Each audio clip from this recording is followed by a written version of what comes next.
तो आपको सुनता रहता हूँ काफी। अच्छा अच्छा, एंड धन्यवाद सर। मैं ठीक हूँ, आप कैसे हैं सर? जी जी, मैं भी ठीक हूँ। सो असल में मैं अपना इंट्रोडक्शन दे देता हूँ। सो मैंने एक्चुअली एमए इन फिलॉसफी किया है, एमए इन योगा किया है, वेद उपनिषद ये तमाम चीजें पिछले 12-15 साल से पढ़ रहा हूँ। और फिर लेटली जी। मैंने कुरान पढ़ी।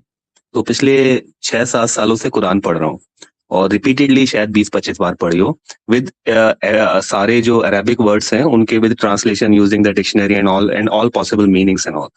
तो वो सब पढ़ के मुझे ये समझ में आया कि वेद, उपनिषद, गीता या कुरान में कोई अंतर नहीं है। तो अब बड़ा झंझट हो गया है क्योंकि बहुत सारी चीजें मैंने जानी है, तो ये समझ में आया है कि जो मोस्ट ऑफ द मुस्लिम वो क्या करते हैं कि कुरान को गलत ही इंटरप्रेट कर रहे हैं since the starting, since the beginning. So Sameer ji, आप क्या कहते हैं, क्या सोचते हैं इस बारे में? ये तो सर बड़ी कमाल की नॉलेज दी आपने हमें। धन्य हो गए हम इस नॉलेज के बाद तो, कि आप ये कह रहे नहीं, हैं कि आपने नहीं। कुरान, ठीक, मैं हाँ मैं जी, बोल लेता हूँ जी कि जी आप जी, ये कह रहे सॉरी। हैं कि आपने कुरान को पढ़ा और उसके बाद आपको ये लगा कि भाई हाँ जी, हाँ। वेदों वेदों में, गीता में और कुरान में कोई अंतर नहीं है। सर नहीं बड़ी नहीं खास, सर। बड़ी नई नॉलेज है सर ये हमारे लिए। थोड़ा सा मार्गदर्शन जरूर चाहूंगा मैं आपसे इस पे। हाँ जी, तो अगली मैं बार एक और पॉइंट पिछला ऐड करना डाइजेस्ट, चाहता हूँ। मैं सर पिछला हाँ जी, डाइजेस्ट कर लूँ, उसके बाद अगला पॉइंट ऐड कीजिएगा, पिछला डाइजेस्ट नहीं यस हो पाया। Please, please please, yes. आपने कहा कि मैंने वर्ड बाय वर्ड मीनिंग के साथ में जो है हाँ जी, कुरान को हाँ पढ़ा जी, और समझा, और फिर हाँ मैं जी। इस कंक्लूजन पे पहुंचा हूं कि गीता और जो है और कुरान जो है वो एक ही है। तो एक ही सर है, यस। ये जो 4 की 24 है जिसमें लफ्ज आता है मा मलकत यमीनुकुम या मा मलकत अयमानुकुम, इसको आपने किस तरीके से इंटरप्रेट किया है? अयमानिकुम इज लाइक कि जो आपका राइट हैंड पजेस करता है, या जो आपके धर्म क्षेत्र में हो, अधिकार में हो, विधान से, ईश्वर के विधान से, जस्ट उसको उन्होंने बांदी बना दिया है अयमानिकुम को। सो आई हाँ, गेस। तो आप मुझे ऐसा कुछ बता सकते हैं कि गीता में ऐसी कोई अधिकार क्षेत्र की चीज हो जिसको आप जो है सेक्सुअल हाँ इंटरकोर्स जैसे जिसके साथ कर सकते हो? हाँ हाँ जी, मैं बता रहा हूँ ना, धर्म पत्नी, जो जो धर्म से आपकी पत्नी है। सो इस लाइक कुरान की मोस्ट ऑफ द वर्सेस में क्या है कि वो आपकी अजवाजा के बारे में बात करेंगे। अच्छा, एक और अजवाजा जो शब्द है, ज्वाजा, ये जोड़ी से आया है, इट्स लाइक पेयर। सो हम्म। ये जो कुरान को मिस इंटरप्रेट करके चार चार शादी करते हैं, वो भी गलत है, क्योंकि कुरान एक ही शादी करने के लिए कहती है। और बाकी ये जो मतलब ज्वाजा के बारे में जहां जहां बात हुई है, उसके बाद फिर कॉन्टिन्यूसली ये आया है कि और लाइक वह अयमानिकुम, whatever your right hand possesses, मतलब जो तुम धर्म के अनुसार, जो तुम्हारे अधिकार में है, जो धर्म पत्नी। So it's like that what I understood. देखिए आप जो ये बात कर रहे हैं कि एक ही शादी करने की कुरान इजाजत देता है, हाँ जी, तो सूरह अन-निसा की जो आयत कहती है कि और तुम शादी हाँ करो जी, एक एक, दो दो, तीन तीन और चार चार से, तो फिर हाँ जी, एक कहाँ रह गई सर? हाँ जी, मैं समझा रहा हूँ। उसमें ये कहा गया है कि जब आप यतीमों की तरफ देखते हो कि इनके साथ इंसाफ नहीं हो रहा, और फिर तुम दो दो, तीन तीन, चार चार शादी कर दो अपनी पसंद की औरतों में से। परंतु अगर तुम्हें लगता है इंसाफ नहीं हो रहा, तो एक ही करो ना। ये है बात। नहीं, वो तो चलो ठीक है, वो तो उनके लिए है ना जो इंसाफ नहीं कर पाई या जो कैपेबल नहीं है नहीं नहीं दो नहीं, दो तीन वहां तीन चार बात चार ये हो रही पत्नियों है कि के। आप देखते हो यतीमों की तरफ लेट मी कि लेट यतीमों मी की लेट मी हाँ सर। हाँ लेट जी, let me please complete, continue. Let me complete. Yes, please please. मैं ये कह रहा हूँ सर कि यतीमों जी की जो जी, बात वहां पे आती है वो आती है बाद में। हाँ जी, हाँ जी, उससे पहले वहां पर बात ये आती है कि आप अपनी मर्जी से, अपनी ख्वाहिश से एक एक, दो दो, तीन तीन, चार चार के साथ शादी करो, लेकिन अगर तुम्हें हाँ डर जी, हो कि तुम इंसाफ ना कर पाओगे तो फिर एक ही पर इक्तिफा करो, यानी कि एक ही के साथ शादी करो। जी सर। तो आई वो जो मोस्ट, वो हाँ जो एक की वो जो एक की बात की गई है वो तो उन लोगों के लिए की गई है जो फाइनेंशियली कैपेबल नहीं है चार पत्नियों की हाँ, रिस्पॉन्सिबिलिटी समीर उठाने के हाँ जी, लिए। जी जी सर, लेकिन आई जो एग्री विद यू जो समीर जो सर। जो कैपेबल है चार पत्नी की जिम्मेदारी उठाने के लिए, उनके लिए तो दो दो, तीन तीन, चार चार से शादी करने की इजाजत है ना सर? हाँ जी सर, मुझे अब थोड़ा सा बताने दीजिए इसके बारे में। वहां पे बात क्या हो रही है कि एक्चुअली वो ग्रामर की वजह से उन्होंने नुक्ते उक्ते लगा के ग्रामेटिकली उसको, कॉन्टेक्स्ट को थोड़ा सा बिगाड़ दिया है। वहां बात ये हो रही है कि जब आप यतीमों की तरफ देखते हो और ये देखते हो उनके साथ नाइंसाफी हो रही है ना, कि आप हम्म। उनको एक्स्ट्रा वाइफ की तरह ले रहे हो, है ना, और फिर भी आप उनसे दो दो, तीन तीन, चार चार शादी करते हो अपनी पसंद की। परंतु अगर आप ये देख रहे हो, उस आगे आयत में कहा है, परंतु अगर आपको लगता है कि नाइंसाफी हो रही है, तो फिर एक ही शादी करो, बात ये है वहां पे। हाँ मैं जी। भी यही बात कह रहा हूँ आपको शक्ति जी, आप शायद समझ नहीं पा रहे, मैं भी यही कह रहा हूँ। वो एक जी से शादी करने की जो सिचुएशन है वो उसके लिए है जो कैपेबल नहीं है एक से ज्यादा शादी निभाने के लिए। मगर जो कैपेबल है निभाने के लिए उसके लिए तो कोई दिक्कत नहीं है ना, वो तो कर सकता है ना एक से ज्यादा शादियां। एक तो चीज ये। वहां। हाँ दूसरा, जी। आपने सिर्फ ग्रामर की बात करी, आपने अरेबिक लुगा की बात करी कि अरेबिक लुगा से अंडरस्टैंडिंग हाँ आपकी ये जी। बनती है, जो कि लोगों ने मिसअंडरस्टैंड किया है, मिस इंटरप्रेट किया। तो क्या आप हाँ मुझे जी। बता सकते हैं कि अरबी में प्लूरल जो है, प्लूरल वो हाँ कितने जी। नंबर्स के लिए इस्तेमाल किया जाता है और सिंगुलर कितने नंबर के लिए इस्तेमाल किया जाता है? नहीं सर, मुझे उसकी जानकारी नहीं। मैं एक्चुअली तो कुरान.com से ना, सो जो उसका ट्रांसलिटरेशन है, लिसान, एक्चुअल जो तो छोड़ लैंग्वेज दीजिए, बोली गई थी, तो छोड़ वो दीजिए, पढ़ वो के मैं आपकी वो नज़र नहीं, नहीं, वो सब कुछ नहीं, करता नहीं। हूँ। किसी भी जी। चीज़ को गलत जज करने के लिए और उसको करेक्ट करने के लिए आपके जी। पास उसकी कंप्लीट नॉलेज होना ज़रूरी है। एम आई राइट हाँ शक्ति जी? जी। Right, right, right. हाँ जी। हाँ। तो क्या आपके पास अरेबिक ग्रामर की कंप्लीट नॉलेज नहीं, मौजूद मेरे है, को तो आपके आधी पास अधूरी है? भी नहीं है सर। जरा सी भी नॉलेज नहीं है मेरे को। Then this is the problem Shakti भाई, अब सुनिएगा। दिस इज द हाँ। प्रॉब्लम कि आप यस। आकर के, बुरा ना मानिएगा, मैं आपको जज नहीं कर रहा हूँ, बट आपको सिचुएशन नहीं नहीं, एक्चुअल इट्स बता ओके। रहा हाँ जी। हाँ, इट्स ओके। हूँ। आप एक ऐसे आदमी को आकर के जी वो हाँ। इंटरप्रिटेशन बता रहे हैं जो जी आपकी हाँ। अपनी है, बावजूद उसके कि आप अरेबिक लुगा पे आपकी महारत नहीं है, आपकी एक्सेस नहीं है अरेबिक लुगा पर। और अच्छा सर, इसी चलिए, सिचुएशन के बिहाफ पर, सर इसी मेरी एक सिचुएशन के बिहाफ पर हाँ जी। हाँ। आप उन तमाम माहिरीन की ट्रांसलेशन को भी उठा करके कचरे के डब्बे में डाल दिए हैं जिनको अरबी लुगा पे महारत हासिल थी। जी जी जी, एक्चुअली मैं अपना पॉइंट बिल्कुल क्लियर कर दूंगा, सिर्फ आखिरी बात कह के उसके बाद शायद आप अपनी बात कंटिन्यू करिएगा। कि आपने सुना होगा जब हराम की बात आती है कि खाने खाने को क्या हराम किया गया है अल्लाह की तरफ से, तो उसमें जनरली कई बार रिपीट हुई है ये आयत कि अल मुर्दार, अल हमा, अल अल दमा, अल हमा, अल खिंजीर। सो यहाँ पे जो खिंजीर शब्द है वो किसी फिल्दी चीज के लिए आया है, वो पिग के लिए नहीं आया है। तो बेसिकली जो अल्लाह है अगेन वो again again this is your claim brother, okay. this is your claim only. But I want to know, listen to me carefully, yes, brother. Yes, I yes. want to know that why I will consider हाँ जी। your हाँ, sentence as a fact when you are not eligible to do that. Actually nobody is eligible because the classical Arabic was different. No, but who And knows Arabic very well? Who is the master in Arabic Loga? He is eligible, but you are not. no no अगर no no मुझे कोई because भी language, एक second हाँ जी। Sir, हाँ। अगर मुझे कोई भी लैंग्वेज का एक्सेंट सीखना है, अगर मुझे भी हाँ जी। हाँ। कोई भी लैंग्वेज का ग्रामर हाँ सीखना है, अगर मुझे कोई हाँ भी जी। लैंग्वेज के रूल्स एंड रेगुलेशन सीखना है, तो मैं उससे जी हाँ। सीखूंगा ना जो उसका मास्टर हो, ना कि उससे जिसको आधा अधूरा भी नहीं पता। Am I right? you're right actually। Then then this is the thing. जब आप ये बता रहे हो मुझे कि इस्लाम में एक ही बीवी रखने की इजाजत है, तो वो हो गया सिंगुलर, और मैं कह रहा हूं कि वहां पे प्लूरल की बात हो रही है। आप कह रहे हो नहीं प्लूरल की नहीं, वहां पे सिंगुलर की बात हो रही है। तो ये चीज एटलीस्ट जानने के लिए कि वहां पे सिंगुलर की बात हो रही है, प्लूरल की बात हो रही है, आपको ये तो पता होना चाहिए ना कि अरबी में सिंगुलर किसके लिए इस्तेमाल किया जाता है, प्लूरल किसके लिए इस्तेमाल किया जाता है। राइट हाँ और जी। रॉन्ग हाँ, पता होना चाहिए कि नहीं? बिल्कुल राइट है, वो ऑलरेडी तो उन सर लोगों ने लिख रखा है। आपको, तो हाँ सर जी। आपको पता ही नहीं है, I am sorry for that, आपको पता ही नहीं है कि अरबिक लुगा में सिंगुलर कितने नंबर्स ऑफ जो है नहीं, आप पर्सन के लिए देखिए, इस्तेमाल किया जाता है और जब कितने देखिए person sir, of number of person के समीर लिए सर, प्लूरल इस्तेमाल समीर किया सर, जाता है। अब आपको पता ही नहीं समीर है। सर, एक प्रॉब्लम सेकंड क्या है देखिए। लेट मी कंप्लीट हाँ सर, जी। Let me complete, okay. Please don't interrupt in middle. Okay. जब मुझे आपको बोलने यही तो नहीं दीजिए। पता, सर जब आपको यही नहीं पता कि सिंगुलर अरबिक लुगा में कितने पर्सन ऑफ नंबर के लिए इस्तेमाल होता है और समीर भाई, प्लूरल कितने। मैं कुछ कहना चाह रहा हूँ। No, no, I'm not ready to listen right now. When I'm saying something, you should listen first. उसके बाद आप जो कहना चाह रहे हैं वो कहिए। सर ऐसी जलेबी तो मुसलमान भी नहीं बनाता मेरे भाई। शक्ति भाई, आपको अगर इस्लाम इतना अच्छा लग रहा है और आपको गीता और कुरान का मैसेज एक ही लग रहा है, तो आप जाकर के कन्वर्ट हो जाओ ना मेरे भाई। आप क्यों परेशान हो रहे हो? गीता 5000 साल पुरानी है, कुरान 1400 साल 1200 साल पुरानी है, लेटेस्ट है, उसको अपना लो ना आप। अब तक क्यों नहीं आपने खतना करवा करके टोपी पहन ली? अब तक तो आपको कन्वर्ट हो जाना चाहिए, अपने नाम के सामने से सिंह सिंह हटा करके मोहम्मद शक्ति लगा देना चाहिए था भाई मेरे। क्यों आप अभी तक सिंह बने घूम रहे हो? लिसन, पहले मेरी बात पूरी सुनिए। मैं एक ऐसे आदमी से यहाँ बैठ करके कुरान पे ज्ञान ले रहा हूँ जिसको पता ही नहीं है कि सिंगुलर किसके लिए इस्तेमाल होता है कुरान में और प्लूरल किसके लिए इस्तेमाल होता है।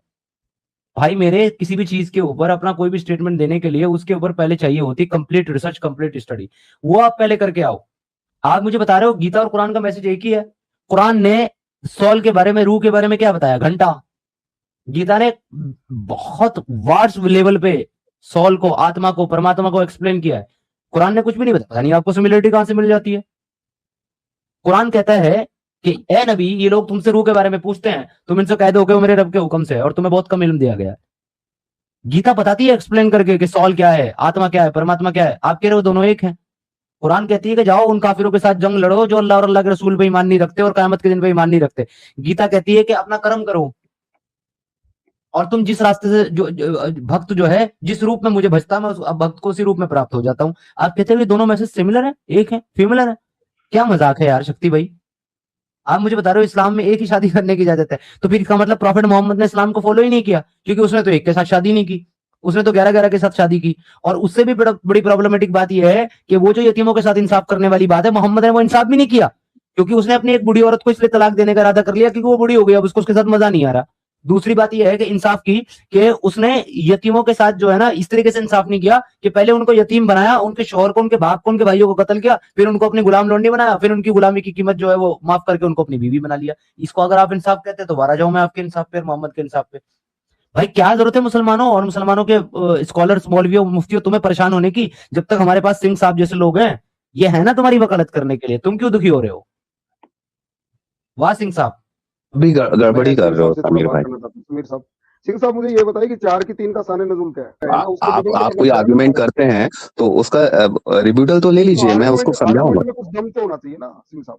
नहीं, दम की क्या बात है, मैं आपको जब ये बोल रहा हूँ ग्रामर की वजह से ही। आपको जब यही नहीं पता कि अरबी का इजाद कब हुआ है, अरबी भाषा जो है, अरबी लैंग्वेज नेबेटियन लैंग्वेज है अरबी, और नेबेटियन कल्चर जो थी वहां से इजाद हुआ। पहले सुनिए, आपको पता पेलियो अरबी क्या है? It's a branch of Arabic, आपको पता कुरान कितनी किरात में थी? आपको पता है? देखो मुझे ये सब कुछ नहीं पता, मुझे तो ये पता है कि कुरान और गीता में कोई अंतर नहीं है, और आई विल प्रूव दैट, है ना। यार ये भाई मेरे भी वीडियो आएंगे, मैं प्रूव कर दूंगा आपको। सिंह साहब सुनो भैया। हाँ जी, हाँ। आप 1000 बार और बोलो कि कुरान में और गीता में कोई अंतर नहीं है, ये आपकी सोच है ना भैया। अगर आपको लग रहा है कि कुरान और गीता में कोई अंतर नहीं है, तो आप जाओ ना श्री कृष्ण की पूजा के लिए कुरान पढ़ो ना, कौन मना कर रहा है आपको? हाँ, श्री कृष्ण मोसेस थे, आपको पता है, मूसा जिसको कहते हैं वही माधव थे। ये लो नया ज्ञान आ गया, नया ज्ञान आ गया। मजाक लग रहा होगा आपको शायद। ये कुरान की कौन सी आयत में लिखा हुआ है कि मोसेस कृष्ण है? ये कुरान से भी साबित होता है, ये जो बाइबल में नरेशन है लाइफ का, मोसेस की उससे भी साबित होता है। सर सुनिए, आपके लिए कुरान और गीता एक है। आप एक काम करें, गीता का एक श्लोक दे दे, कुरान की एक आयत दे दे जहां पे लिखा हो कि मोसेस ही कृष्ण है। चलिए गो अहेड, जल्दी दे दीजिए। मतलब मोसेस ही कृष्ण है ये वाला?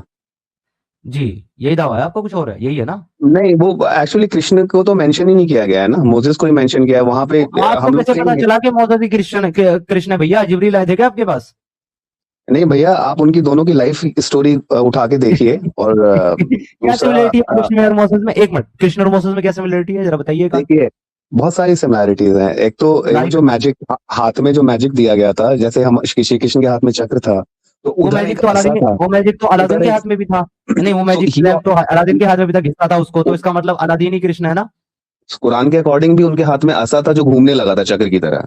सो मेरे भाई एक सेकंड वो भी इजराइल को, ब्रदर होल्ड दोनों आपने सिमिलैरिटी पूछा, मैं बताने लगा, आपने होल्ड कर दिया। अरे भाई होल्ड योर हॉर्सेस, जो सिमिलरिटी बताइए पहले उसका तो ऑपरेशन कर दूं। ऑपरेशन ही करने पे लगे रहोगे यार। हाँ बिल्कुल करेंगे सर, आपके जैसे लोगों का और इस्लाम का ऑपरेशन ही करने आते हैं हम लोग। नहीं वो तो सही, इस्लाम का करो, पर यार मेरे जैसे लोगों भी कर रहे हो। आपका पहले मेरे सामने अगर 2 ऑप्शन हो ना, एक मुल्ला और एक आप, पहले मैं आपका इलाज करूं, क्योंकि आप ज्यादा बता हो। इलाज तो मैं करूंगा सबका एक्चुअली। ठीक है सर, आप पहले अपना इलाज दिमाग का करा लीजिए, अच्छा रहेगा। आपका इलाज अगर दिमाग का हो गया ना तो ज्यादा अच्छा रहेगा। फिर वैसे कौन सा सस्ता नाता फूका इस बंदे ने यार? पता नहीं कौन सा फूका है सर। देखिए बात सुनिए, प्रेम भाई मजे की बात ये है, ये कह रहा है कि मोसेस का आसा और कृष्ण का सुदर्शन चक्र एक ही है, जबकि इतनी कॉमन सी बात है कि मूसा का जो आसा है वो एक लाठी, एक डंडा है, और कृष्ण का जो सुदर्शन चक्र है वो राउंड सर्कल है, काइनेटिक शेप। ठीक है, मतलब ये बंदे को अगर इतना डिफरेंस नहीं पता कि एक लंबी लकड़ी में और एक गोल सर्कल जैसी चीज में क्या डिफरेंस होता है, तो भाई इसके साथ दिमाग अपना खराब करके फायदा क्या है ना? मतलब इनकी सिमिलरिटी देखो आप, एक लंबा डंडा लकड़ी का आसा जिसको जमीन पर डालने से वो अजदा बन जाती है, यानी कि सांप बन जाता है, और एक है राउंड सर्कल वाला सुदर्शन चक्र, वो इस भाई के लिए सिमिलर है दोनों। अच्छा समीर भाई, आपको लग रहा होगा ये जो भाई हैं, ये पहला बंदा है? नहीं, ये मुसलमानों में भी एक फिरका ऐसा खड़ा हुआ है जो हिंदुइज्म को, और साथ में आपको याद होगा जिसके साथ में आपने डिबेट किया था, जो सनातन को और इस्लाम को सेम बताता था, सनातनी मुसलमान, आपने ये वर्ड जी। सुना है ना? तो वो ये वही है जो मैच करता है इस्लाम से और हिंदुइज्म से मैच करता है कि नहीं, हाँ, ढूंढ ढूंढ करके ये निकालते हैं। ठीक है कुछ मुसलमानों बातें से। वैदिक सही हैं और कुछ बातें कुरान में सही हैं, दोनों हाँ मिलके आप सत्य को हाँ जान हाँ पाएंगे एक्चुअली। हाँ हाँ, वो मैं समझ गया, समझ गया। आपका एक नहीं जो सर, आप सोना जिससे भी नहीं, प्रभावित है ना, बुरा बुरा ना मानना शक्ति जी, हाँ सोना जी, भी कोई पीला बात होता है, नहीं। टट्टी भी पीली होती है, थोड़ा सा सोना पहन लो, थोड़ी सी टट्टी लपेट लो, क्या दिक्कत है? बाइबल भी सर आप गॉड के मुझे बस द्वारा ही है, धर्म ईश्वर की एक है, बातें ही ऐसी हैं, वो ईश्वर वेद और अल्लाह सब कुरान को एक है एक कर यार। दे रहे हैं, वो गीता और कुरान को एक कर दे रहे हैं। अच्छा भाई, आपने तो गीता आप पढ़ी है कभी? भाई कई बार, मल्टीपल टाइम्स। ओके, मैं तो पूरा मैं पूरा वैदिक हूँ। गीता में आत्मा का वर्णन किस प्रकार से दिया गया है? आत्मा का आवागमन रहता है, कुरान में भी यही है कि हम यही आवागमन लिखा हुआ है, बल्कि ये हदीसों के जरिए ये लोग गलत कर देते हैं, हदीस को वरना छोड़ दें, कुरान में हदीस को पूरा छोड़ दें। जन्म मृत्यु। कुरान में मुझे आत्मा का जरा एक्सप्लेनेशन बता दे, कुरान में किधर दिया गया आत्मा का एक्सप्लेनेशन? ब- ब- अभी तो कहाँ से बताऊं, ये हाँ कुरान में ये लिखा हुआ है कि आप जीव योनियों में पैदा हो जाओगे, बंदर बन जाओगे, डोंकी बन जाओगे, ये बन जाओगे, वो बन जाओगे, झाड़ियों से खाओगे नरक में। तो वो जीव योनियों में पैदा हो रहे हैं नरक में। किधर लिखा है कुरान में? ये जो आपने भी ज्ञान दिया, ये किधर लिखा है कुरान हजारों, में? मतलब ऐसी तो 100 आयतें हैं जहाँ पे एक दे ये दें, बातें हैं कि एक दे जब दें। आप कयामत आएगी, मौत अच्छा आएगी शक्ति आपको। भाई, शक्ति एक भाई मिनट। खुतबा ना दे, एक आयत दे दें जहाँ पे अलग अलग जीव योनि में आत्मा के पैदा होने का अच्छा वर्णन है। समीर भाई, इनको वैसे हैंडल कीजिए जैसे जिल्लत अंसारी को हैंडल किया था आपने। मैं पहले इनको वहां तक ले तो जाऊं। भाई साहब, पहले आप मुझे कुरान की आयत दीजिए जिसमें अलग अलग जो है योनियों में जीवों के पैदा होने का जिक्र है। तो आत्मा। मुझे जाना पड़ेगा अपनी फाइल्स में यार, निकालना पड़ेगा। हाँ प्लीज घटिया जाए, सा पॉइंट है। मैं इस ज्ञान के लिए तरस रहा हूँ, प्लीज ये मुझे जरूर दे दे। हो सकता है जो कुरान मैंने पढ़ी है आज तक, वो कुरान आपने समीर भाई ना पढ़ी लगता हो। है ये टाइम ट्रेवल करके 1400 साल पहले पहुंच चुके हैं ये भाई साहब, और वहाँ की पूरी पूरी जो है ये टेलीपैथी के जरिए पूरा वहाँ का वर्णन देख रहे हैं, जैसे महाभारत में संजय ने देखा था वैसे ही। जी जी, दिव्य इंटरेस्टिंग, दृष्टि मिल चुकी है इनको। हाँ इंटरेस्टिंग कैरेक्टर है ये। मुझे भी मुझे इतने साल हो गए रिसर्च करते हुए, मैंने आज तक रिसर्च में कहीं ये नहीं पाया। एक्चुअल में जो जिस मूसा के बारे में जिक्र कर रहे हैं, तो उसका तो जन्म भी किसी यहूदी परिवार में हुआ होगा, लेकिन यहूदी जगह पे नहीं हुआ। उसका जन्म ही मिस्र में हुआ है। वो मिस्र में वहां से एक बच्चे की हत्या करके भाग गया था, आपको पता होगा समीर भाई। तो भगवान जी श्री कृष्ण ने तो कभी ऐसा नहीं किया कि किसी की हत्या करके भाग गए हों। जी, मूसा तो कत्ल करके भागा था। नहीं ये कह देंगे ना कि कृष्ण जो है वो कंस की हत्या करके भागे थे। भागे थोड़े थे, वो तो हत्या करके वहां वहां पे उन्होंने पूरा स्टेब्लिश किया था अपना साम्राज्य। थोड़ी देर में जो है कृष्ण और इब्राहिम सेम हो जाएंगे, क्योंकि फिर ये कहेंगे कि देखो ना ना, कृष्ण भी इब्राहिम रन को तो छोड़े देखो, और इब्राहिम भी वो हाँ सॉरी, कृष्ण और मूसा को तो सेम कर लिया। कहेंगे देखो कृष्ण भी रन छोड़े, वो अपने लोगों को लेकर भाग गए थे जरासंध से, और देखो मूसा भी अपने कौम को फिरौन से लेकर के भाग गया था। ये भी भाग गया था। सिमिलरिटी बता दो नहीं नहीं, सकती भाई, है इब्राहिम ना? को तो बर्मा से मिलाते हैं ना, वो नाम मिलते जुलते हैं, तो उसको बर्मा से मिलाते हैं ये लोग।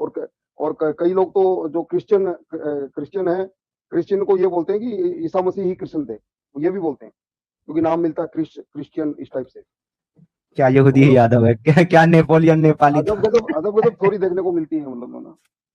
नहीं, इनका कॉन्सेप्ट बिल्कुल वही है, नेपोलियन नेपाली था, यहूदी यादव हैं। नहीं जानते थे यार। 9.35 देखिए आप। जी 9.35 में क्या है सर? ऐसी मतलब एक मैं ढूंढ रहा था स्क्रीनशॉट्स में, तो मुझे ये मिल गई, तो मैंने शेयर, मैं आपको बता रहा हूँ। 9.35 में ये लिखा हुआ है कि जब वो अजाब आएगा आपके पास, तो आप मतलब आपके फोरहेड मार्क्ड होंगे, और खूंटों पे नसूबी गोल्स पे खूंटों पे बंधे होंगे आप, और इस तरह की हैं चीजें। एक आयत है जिसमें वो गधा बनाने की बात करते हैं, बंदर बनाने की बात करते हैं। वो भी प्रूफ है कि जीवी ओ योनियों में भाई, पैदा करेगा ओ भाई ईश्वर। मेरे, ओ भाई मेरे, वो हाँ गधा बनाने की बात नहीं करता, बंदर बनाने की बात करता है कि उनको हाँ, बंदर बना बंदर दिया। हाँ तो गधों की पहले तरह पहले रेंगेंगे, ये आप, भी तो है। अच्छा, सर सर सर, सुअर और बंदर बना दिया। हाँ ऊँट तो की भाई तरह खाओगे मेरे, झाड़ से। हाँ तो जिनको सुअर और बंदर बनाया गया है ना, उनकी मृत्यु होने के बाद दोबारा जन्म उनका सुअर और बंदर में नहीं हुआ, उनको उसी जन्म में सुअर और बंदर बनाने की बात कुरान करता है। नहीं, ये नहीं करता, वो अगले जन्म की बात करता है। एक्चुअली वही तो मिस ये नहीं इंटरप्रिटेशन करता। है, आपने तो वही ले लिया ना जो मुस्लिम कह रहे हैं सारे। तो आपकी आपकी क्यों मान लें? यही तो सवाल है ना। उन मुसलमानों की इंटरप्रिटेशन ना मान करके, जिनकी अरबी ग्रामर पे पकड़ है, उनकी ना मान अरे करके आपकी क्यों मान लें? मुझे एक वैलिड रीजन ग्रामर ग्रामर के चक्कर में ही तो गड़बड़ हुई है। पहले नुक्ता ग्रामर उक्ता के कहाँ था? चक्कर में बिल्कुल ग्रामर के हाँ, चक्कर में बिल्कुल ग्रामर के चक्कर में गड़बड़ हुई है, क्योंकि ये अरबी दुनिया की ऐसी वाहिद जबान है जिसकी ग्रामर जो है वो कुरान लिखे जाने के बाद लिखी गई है। Exactly, I agree. हाँ, तो फिर जब इसकी बाद में लिखी गई है तो फिर मेरे भाई ग्रामर तो छोड़ो, लैंग्वेज का ही बेड़ा गर्क हो गया। आप खैर, मैं इस पॉइंट को बाद में कभी प्रूव करूंगा समीर भाई। मैंने आपका बहुत टाइम ले लिया एंड थैंक यू टाइम देने के शक्ति भाई, लिए। ना शक्ति भाई, आखिरी सवाल, शक्ति भाई, आपकी आइडियोलॉजी किस फैमिली से हाँ आते हैं? आपकी आइडियोलॉजी क्या है? किस आइडियोलॉजी से आते हैं? सर, मैं हिंदू जाट फैमिली से आता हूँ। अच्छा, हाँ, मुझे आप हरियाणा जी। से लग रहे हैं। हाँ जी, हिंदू जाट फैमिली से आता हूँ मैं सर। मैं मुजफ्फरनगर से कहीं हूँ। कहीं आयुष मलिक के जैसी आपकी बात लग रही है। अरे मैं तो उसको वापस वैदिक धर्म पे लाना चाहता हूँ भाई साहब, कि भाई वहां पे तुम क्यों जाओगे जहाँ खतरनाक होता है, जहाँ चार चार शादी हो रही है, जहाँ पे बुर्का पहनाया जा रहा है। मैं सब विरोधी हूँ उनके, पर कुरान का विरोधी नहीं हूँ मैं। हाँ, मुझे ये जी जी बताइए, प्लीज। कुरान में कितने वर्ड ऐसे हैं जो विदेशी भाषाओं के हैं? संस्कृत भाषा के लगभग 1000 शब्द हैं संस्कृत से जो उठाए हुए हैं सीधे। अच्छा, संस्कृत के 1000 शब्द है, तो आपने कोई फाइल वगैरह बनाई है उसकी कि इतने वर्ड इस भाषा के, इतने वर्ड हाँ इस जी, भाषा मैं अभी मतलब कुछ तो शब्द लिखे हैं मैंने 50-100, बाकी मैं फाइल बना लूंगा और मैं उस पर वर्क कर रहा हूँ सब कुछ बनाने पे। तो आई एम फिर प्लानिंग टू। अभी तो आप कह रहे थे कि अरबी की ग्रामर ठीक नहीं है, तो अरबी की ग्रामर ठीक कैसे होगी जनाब? जब अरबी है ही नहीं उसमें, जब आपने 1000 वर्ड उसमें से संस्कृत के निकाल दिए, तो अरबी के वर्ड तो है ही हाँ नहीं। जी, हाँ नहीं, वो संस्कृत से इवॉल्व होके आए हैं, अपभ्रंश रूप है नहीं संस्कृत। नहीं नहीं नहीं नहीं नहीं नहीं नहीं, अब आप ऐसे नहीं छोड़ने वाला मैं आपको। सब मुशरिकी तो थे, सब हिंदू ही तो थे नहीं नहीं, अरे बिफोर इसका। बात तो सुनिए जनाब। अब हाँ। कोई वर्ड वहां पे अरबी में आया है, उसको अरबी वर्ड की मान्यता दी गई है, तो उसका हाँ मीनिंग जी, हाँ। संस्कृत का लेंगे या अरबी का लेंगे? नहीं, उसका जो मीनिंग अरबी में है वही उसका मीनिंग संस्कृत में है, और उसका जो फोनोलॉजी है वो भी एक ही है। मैं आपको एक जैसे example शम्स देता है, जैसे शम्स है फॉर एग्जाम्पल, हूं। अरे शम्स को शमसूर्य कहते हैं। एक मिनट रुक जाओ भाई, मैं आपको एक एग्जांपल देता हूँ। इब्राहिम को हाँ जी। कुरान में हनीफ कहा गया है, हनीफ। हनीफ, और यस। हनीफ जो हिब्रू भाषा का वर्ड है, उसके हिसाब से हनीफ का मतलब होता है चोर, डाकू, लुटेरा। और अरबी के ओके। हिसाब से होता है पवित्र व्यक्ति। अब मैं कौन सा मीनिंग लूं उसका, क्योंकि ये वर्ड आया है हिब्रू से। बताओ मुझे। हाँ ये कंफ्यूजन है यहाँ पे। यस, बताओ आई एग्री। फिर मैं कौन से वर्ड का ये बड़ा लोन वर्ड है, इसको किसी चीज से एसोसिएट नहीं कर सकते हनीफ को एक्चुअली। आपको जो इन्होंने बिडर साहब ने पहला सवाल किया था कि कुरान जो है वो कितनी किरात में नाजिल हुआ है, अगर आप इस सवाल का जवाब ढूंढ लेंगे ना तो ही आपका पूरा कॉन्सेप्ट क्लियर हो जाएगा। आपको ये तकलीफ उठानी ही नहीं पड़ेगी कि कौन सी चीज क्या है और कौन सी चीज क्या नहीं है। कुरान खुद कुरान की जो किरात है मेरे भाई, वो खुद 7 किरात में कुरान नाजिल हुआ है। और 7 किरात का मतलब ये होता है कि 7 तरीके से आप उसको रिसाइट कर सकते हैं, अलग अलग तरीके से पढ़ सकते हैं। उसमें वर्ड्स भी चेंज हो जाएंगे, उसमें मीनिंग भी चेंज हो जाएंगे, उसमें प्रोनाउंसिएशन भी चेंज हो जाएगी। ओके, ये सब हदीसों का है ये मामला, किरात विरात। अरे यार फिर यार कुरान में हदीस कहाँ से आ गई? मैं कुरान की बात कर रहा हूँ, हदीस की तो बात ही नहीं कर रहा हूँ। तो कुरान तो ये कोई डिक्लेयर नहीं करता ना कि 7 किरातों में नाजिल किया मैंने, राइट? क्या यार, क्या बंदा है भाई। ये देखिए सर, ये शक्ति साहब को तो नहीं समझ आ रहा। शक्ति साहब आप जरा दोबारा म्यूट कीजिए। ये बिटर साहब, ये पीपीटी है यहाँ स्क्रीन पे आपके सामने। यहाँ पे आपको 3 तरह के वर्ड्स मिलेंगे, पहला संस्कृत, दूसरा अरबिक, तीसरा इंग्लिश। ये भाई साहब कह रहे हैं कि इन्होंने 20-25 शब्द लिखे हैं। 1000 से ज्यादा शब्द की पीपीटी ये बना करके रखी हुई है मैंने। इसमें जो अरबिक के वर्ड हैं वो एग्जैक्टली संस्कृत से कॉपीड है। जिसमें पहला है सागवान, सागवान जो है सागवान, वो इसको अरबिक में बोलते हैं साज, इंग्लिश में बोलते हैं टीकवुड। दूसरा जो लफ्ज है, जो वर्ड है संस्कृत का, वो है विष। विष होता है ना जहर, तो अरबी में इसको बोलते हैं वैश, इंग्लिश में पॉइजन। अनुसरी, अनुसरण करने वाला, इसको अरबी में बोलते हैं अंसारी, फॉलोवर। तीसरा है शिष्य, जो संस्कृत का शब्द है, अब इसको अरबी में बोलते हैं शेख, डिसाइपल। मृत्यु संस्कृत का शब्द है, इसको अरबिक में कर दिया मौत, डेथ।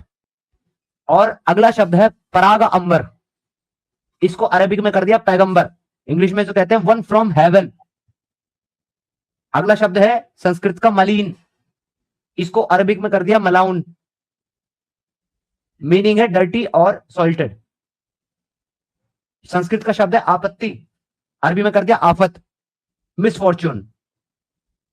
मैं आपको 1000 से ज्यादा शब्द यहां पर संस्कृत के बता सकता हूं जो अरबी में यूज होते हैं, और फिर आप बात जो है करते हैं उसकी ग्रामर के ऊपर। तो बिटर भाई मैं क्या कह सकता हूं, what can I do now? नहीं सही बात बोले आप। ग्रामर तो बनती नहीं ना फिर ग्रामर तो दूसरी भाषा की बनेगी, फिर अरबी की कैसे बनेगी?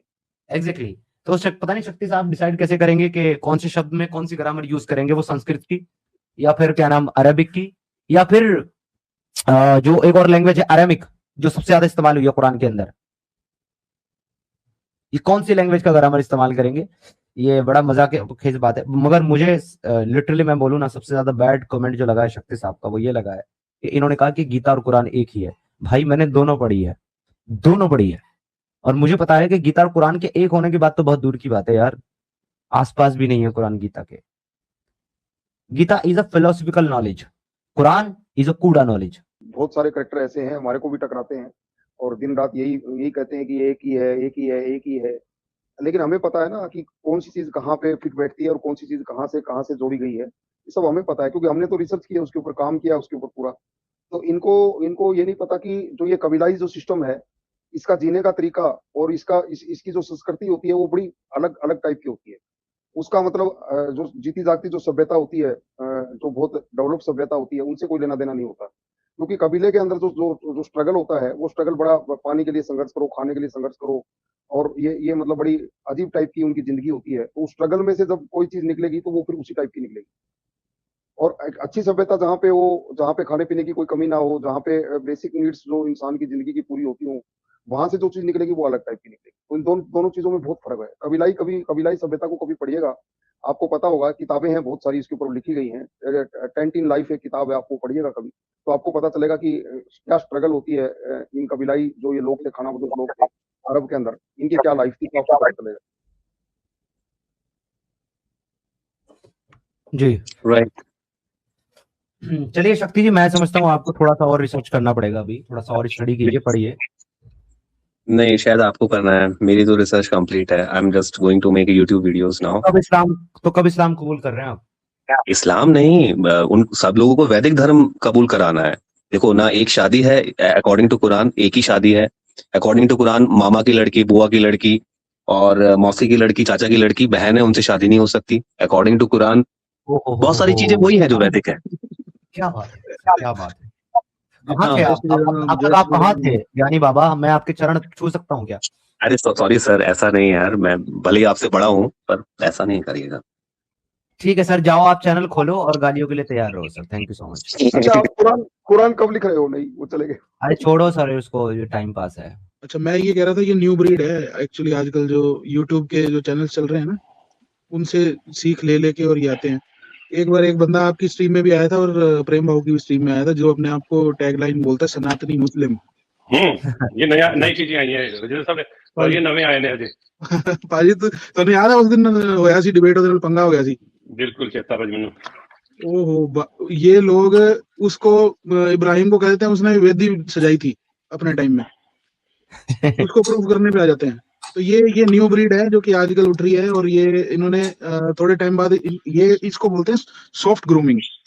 ये सॉफ्ट ग्रूमिंग के विक्टिम है जो पहले देखो राजेंद्र जी, बात ऐसी है, ये चाहे जिस भी चीज के विक्टिम हो, मगर इनके जो विक्टिम बनेंगे ना वो लाइलाज होंगे, उनका इलाज नहीं होगा दुनिया में। बिल्कुल यही बात मैं कहने वाला था। जैसे पहली पीढ़ी जो सिख लोगों ने शुरू की, ठीक है ना, वो अपने धर्म से पक्के थे। फिर उन्होंने धीरे धीरे निकालना खोजना शुरू किया, जब ये अपने 84 के बाद में कि हमारा तो 80% तो उसके साथ मिलता है, फिर वो सॉफ्ट ग्रूमिंग हुई। अब हार्ड काम चल रहा है कि बिल्कुल ही अलग है हम तो वही चीज ये लोग कर रहे हैं अभी। अरे खुद को नहीं पता क्या कर क्या रहे हैं। अरे राजेंद्र साहब, ਤੁਹਾਨੂੰ ਮੈਂ ਦੱਸ ਦਿਆਂ, ਜਿੰਨਾ ਕੱਟੜਵਾਦ ਸਿੱਖੀਜ਼ਮ ਚ ਆਇਆ ਨਾ 84 ਤੋਂ ਬਾਅਦ, ਮੈਂ ਕਿਹਾ ਕਿਤੇ ਵੀ ਨਹੀਂ ਆਇਆ ਸਾਹਿਬ। ਸਿਰਫ ਮੁੱਲਿਆਂ ਨੂੰ ਆਪਣਾ ਜੀਜਾ ਬਣਾਉਣ ਲੱਗੇ, ਮੁੰਡਿਆਂ ਨੂੰ ਆਪਣੀ ਕੁੜੀਆਂ ਪੇਸ਼ ਕਰਨ ਲੱਗੇ, ਭੈਣੇ ਯਾਰੇ ਜਿਹੜੇ ਖਾਲਿਸਤਾਨੀ ਨੇ। जी साहब, मुहावरा है इंग्लिश में, जैक ऑफ ऑल ट्रेड और मास्टर ऑफ नन। बोलना सब चीजों पे है। अभी इतनी बहस इसने की, एक आयात अगर अरबी की खोल के एक लाइन इससे पढ़वा लेते ना, इसकी पैंट गीली हो जानी थी। इसको पढ़ने के लिए भी नहीं आना था, वो पढ़ भी नहीं सकना था इसने, और ग्रामर की बात कर रहे हैं भाई। वाह यार, कहाँ से आते हैं ये लोग।